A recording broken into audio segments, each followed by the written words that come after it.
Thank you very much for that kind introduction, and I would like to thank Diabetes India for inviting me to speak at this meeting today.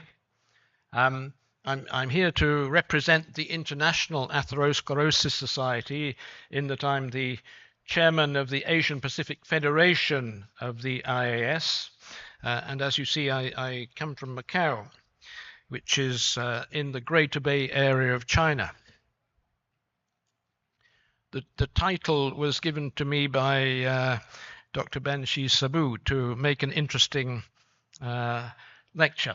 These are my disclosures. This is the content. As you've heard already, LDL is the primary target for lipid treatment. But what do we do about triglycerides? Because the remnant cholesterol in triglycerides does seem to be important.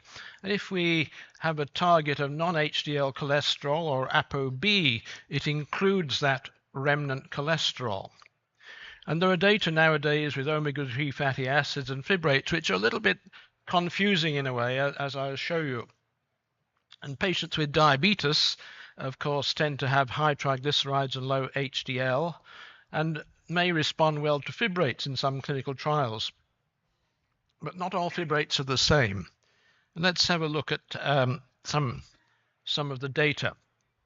Now, of course, in the treatment of diabetes, we have these different pillars of potential benefit. And there is risk reduction interventions which should be applied appropriately. And of course, in other seminars in this meeting, you'll hear a lot about the SGLT2 inhibitors and the GLP-1 receptor agonists. And there are various guidelines for starting these treatments. And they do have additional benefits on lipid parameters. In fact, we reviewed some of these benefits in this paper published last year. And both groups of drugs have overall benefits, of course, on HbA1c and body weight to a different extent. SGLT2 inhibitors don't have any effect on heart rate, whereas GLP-1 receptor agonists tend to increase heart rate a little bit. But the SGLT2 inhibitors do tend to increase LDL cholesterol, although maybe that's a bit exaggerated. But in fact, both groups do tend to reduce triglycerides. And this analysis from Borg Nordesgaard's group points out that overall the SGLT2 inhibitors do have this effect on LDL cholesterol. So LDL cholesterol does get increased, but very slightly. On the other hand, triglycerides do tend to go down. Now, in this review at the end of 2023, it was pointed out which lipid parameters should we be treating. Obviously LDL cholesterol, but what about the triglyceride-rich lipoproteins, which if we measure the non-HDL cholesterol, we can include both of those. And of course, Lp(a), as you will hear about in the next talk. Now, the prominent study turned out to be neutral, didn't have any obvious benefit, and I'll discuss that to some extent, and the Lp(a) trials are ongoing. But of course, we've got very effective drugs nowadays to reduce LDL cholesterol. Now, if you look at this diagram of lipid metabolism, there are 2 points on this diagram which act as bottlenecks. And one, of course, is the LDL receptor. So this is the thing that determines LDL cholesterol, really.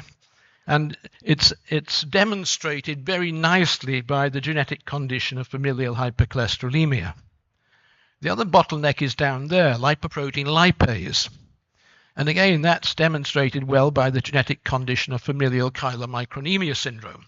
So we know that genetic things can alter those 2 bottlenecks.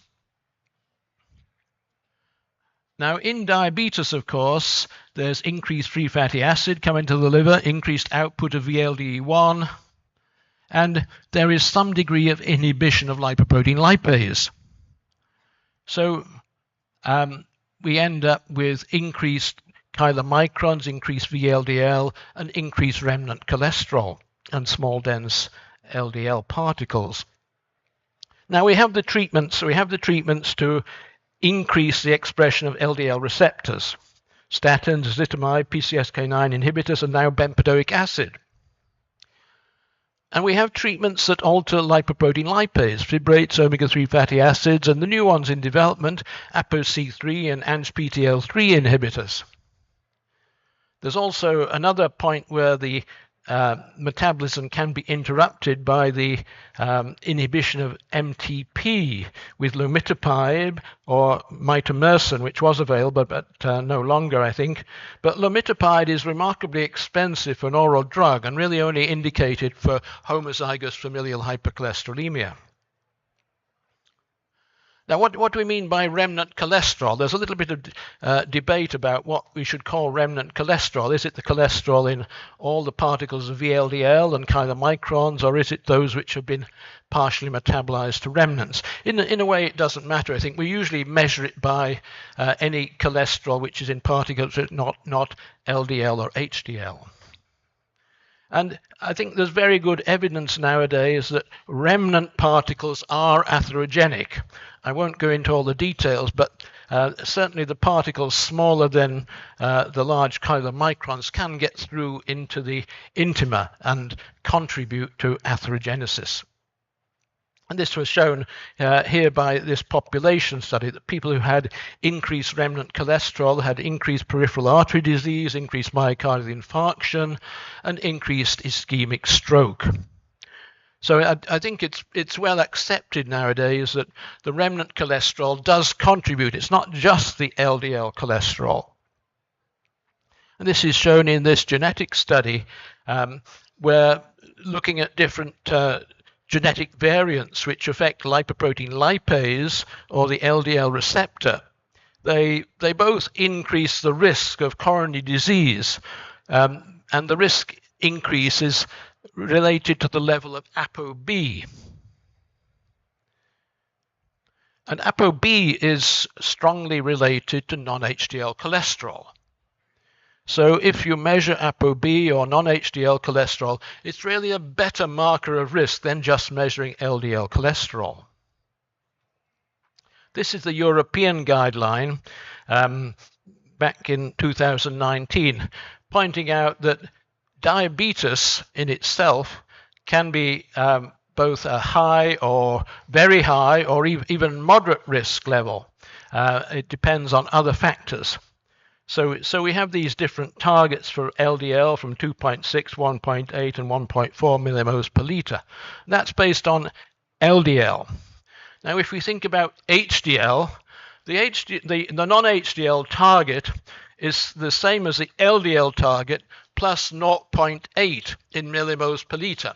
And the 0.8 comes from a triglyceride level of 1.7, which is thought to be the sort of ideal or the upper limit of the ideal limit of triglyceride, which may or not be true, but that's the way it's worked out at the moment.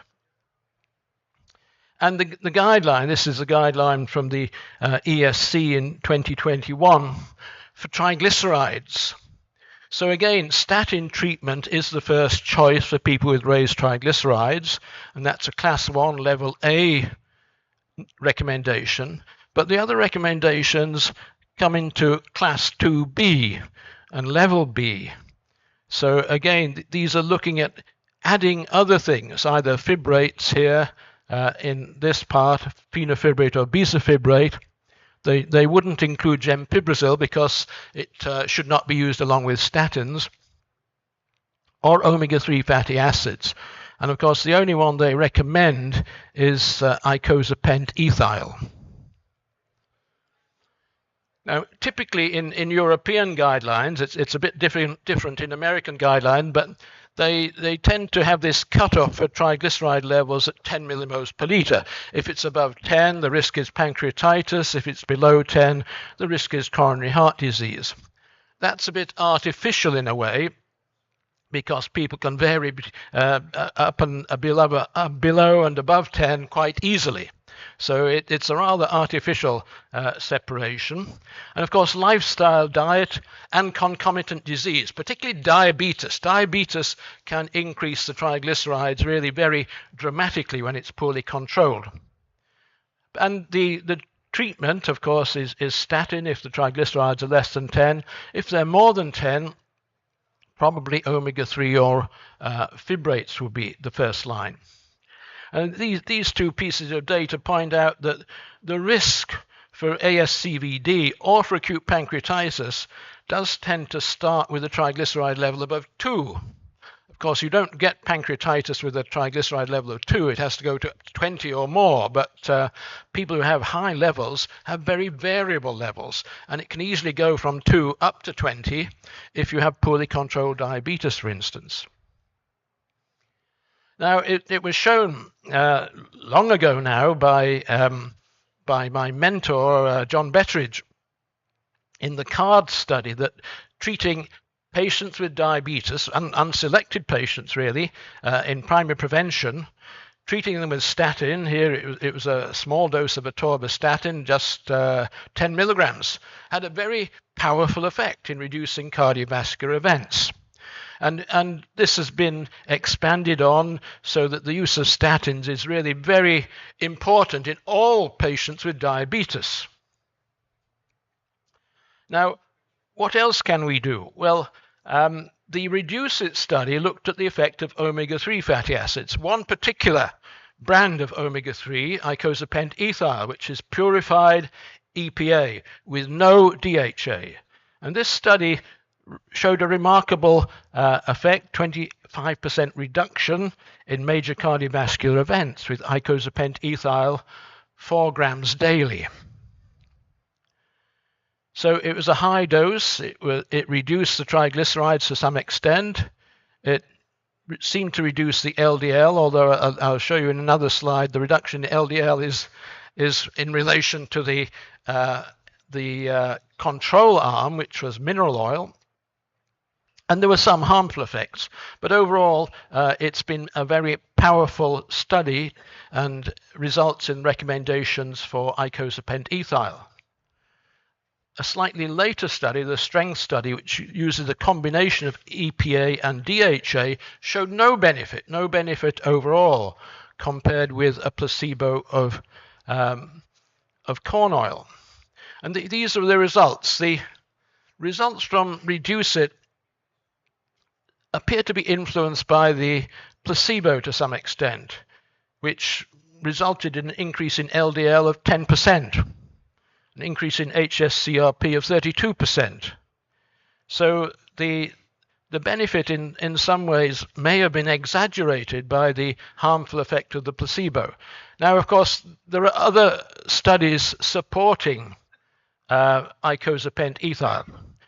This analysis from the Danish group, Borg Nordeskade again, suggested that the benefit in the Reduce It study is partly related to the adverse effect of the mineral oil, which increases the risk, and the true effect may be only 13% reduction. And the effect in the strength study on the lipid profile explains that there's no overall benefit. Now, the Reduce It study is supported by an earlier study in Japan, the JELIS study, which used the same sort of EPA product, but only in 1.8 grams a day. And again, that showed a benefit in major cardiovascular events, and particularly in stroke. And more recently, there's another study with icosapent ethyl, the RESPECT EPA, again done in Japan. It didn't quite reach significance because it's relatively small numbers, but again, it supports the benefit of icosapent ethyl in patients who are already on statin. Now, what about fibrates? If we go back to the early study with fenofibrate, the field study run by Tony Keach, partly in Australia, this study was spoilt in a way because at the time it was started, it was not common practice to give patients statin patients with diabetes. And so a lot of patients had drop-in statin, particularly in the control group, and I think that tended to spoil the result of the study. And so overall, the primary endpoint was not significant, although some of the secondary endpoints might have reached significance. And then there was a cord study in the United States in patients with diabetes who were on a moderate dose of simvastatin, average 22 milligrams. And again, there was no overall benefit. The patients were not selected for particular lipid levels. But if you looked at the patients who had high triglycerides and low HDL, there was a significant benefit. And when that group were followed up in what's called the accordion study, that group did have a persistent benefit from the treatment with fenofibrate on top of simvastatin. So it seemed obvious that if you would treat a group of patients with diabetes and high triglycerides and low HDL with a fibrate or type drug, it would have a benefit. And this was the starting point of the study with pemafibrate. They chose patients with diabetes who were on treatment with high-dose statin mainly, and they had high triglyceride and low HDL. And it seemed to be the obvious group to treat. And so it was rather surprising that the result came out negative, or no benefit, neutral. There was no benefit from treating these patients who were the obvious group to treat with pemafibrate. So why was that? Well, there was a modest reduction in triglycerides and VLDL cholesterol and in ApoC3, but there was an increase in HDL, quite a marked increase in HDL, no change in non-HDL cholesterol, very small increase in ApoB, small increase in HDL.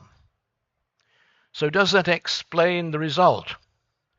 There was no benefit in any of the subgroups which were predetermined. So the summary from the prominent study was there was no benefit in treating this type of patient with this fibrate-like drug. There were some possible benefits. There seemed to be a slight benefit in terms of steatotic liver disease, and that's being looked at. And there was a slight benefit in terms of amputations, again, and that is being looked at again. So there are potential benefits there. Now, again, the Danish group, Borg Nordesgaard's group, looked at the effect on lipids, and it might be predicted that in the prominent study, because there's no overall benefit in terms of ApoB or non-HDL cholesterol, it matches the population data from Denmark. So really, just looking at the lipid profile, you wouldn't expect a benefit. Now, why is it that pemafibrate would not reduce ApoB? This is a diagram coming from Shizuya Yamashita in Japan, who's done a lot of the work with pemafibrate. And it points out you can expect with a fibrate to increase large dense LDL because it activates lipoprotein lipase. But it has no effect on LDL receptors. It doesn't increase LDL receptors. And on the other hand, if you look at those 2 points, ApoC3 and ANGPTL3 would tend to go down, but it's not effective in this study. So will the drugs which affect those 2 things, will they have an overall benefit? And that's the end point question. Again, this comes from Yamashita's paper, pointing out that the prominent study was a bit of an outlier in terms of the baseline LDL with all the other studies with pemafibrate. And it had the least reduction in triglycerides of any study with pemafibrate. And again, it was an outlier in the effect on ApoB. And if you looked at the prominent study on this diagram, it would be up here. It would predictably have no effect on reduction in cardiovascular events. So now we have two other groups of drugs. We have ANGPTL3 inhibitors, ApoC3 inhibitors. ANGPTL3 inhibitors have been used for homozygous familial hypercholesterolemia. Evinacumab is approved for that.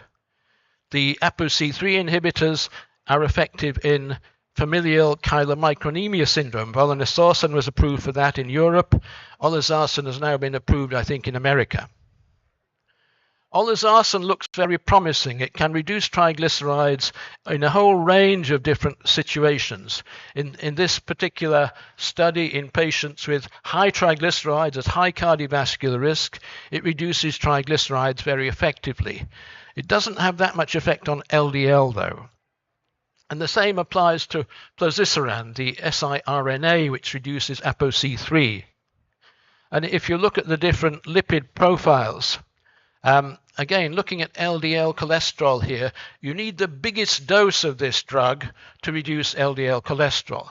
So I think we have to wait and see whether these two drugs, which are affecting ApoC3, are going to be beneficial overall. And of course, they're RNA-based drugs. They're potentially very expensive drugs. Olezarsen will be approved for familial chylomicronemia syndrome, and over here evinacumab is approved for homozygous familial hypercholesterolemia. Both of those are very, very rare genetic conditions. So what are we left with? Well, we must treat the LDL. Triglycerides do contribute to the risk. We have icosapent ethyl. Fibrates become a questionable area. And maybe the combination of statin and fibrate would be useful, but the evidence is not that clear. And we have to wait for further studies with olezarsen and plozisiran. And this is a picture of where I work in the low-rise areas. Here is our university, and the high-rise areas here are the casino hotels in Macau, which are very similar to Las Vegas. So thank you for your attention.